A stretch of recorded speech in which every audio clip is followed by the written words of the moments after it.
ప్రజా ఫిర్యాదుల పరిష్కార వేదిక కార్యక్రమంలో అందిన అర్జీలను అత్యంత నాణ్యతతో పరిష్కరించాలని జిల్లా కలెక్టర్ షాన్ మోహన్ సగిలి అధికారులను ఆదేశించారు. సోమవారం కాకినాడ కలెక్టరేట్ వివేకానంద హాల్లో జరిగిన ప్రజా ఫిర్యాదుల పరిష్కార కార్యక్రమంలో జిల్లా collector Shan Mohan Sagili, DRO doctor D Tippenayak, ZP CEO A Sriramachandramurthy, housing PD NVV Satyanarayana, DRDA PD K Sriramani, CPO P Trinath, డిఎల్డీఓలు పి నారాయణమూర్తులతో కలిసి హాజరై ప్రజల నుంచి వినతులు స్వీకరించారు. ఈ అర్జీలను ఆయా శాఖల అధికారులకు సూచిస్తూ వాటిపై త్వరితగతిన సమగ్రమైన సంతృప్తికరమైన పరిష్కారాలు అందించాలని అధికారులను ఆదేశించారు.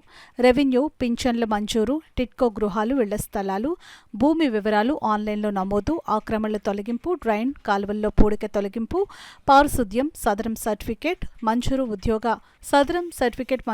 ఉద్యోగ ఉపాధి అవకాశాలు వంటి అంశాలకు చెందిన 381 అర్జీలు అందాయి.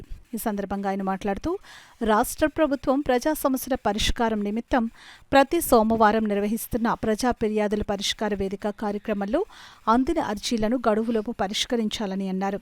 అర్జీదారుని సమస్యను క్షుణ్ణంగా పరిశీలించి తగిన పరిష్కారం చూపాలని అన్నారు. పరిష్కరించిన అర్జీల వివరాలను ఆన్లైన్లో నమోదు చేయాలని జిల్లా కలెక్టర్ అధికారులను ఆదేశించారు.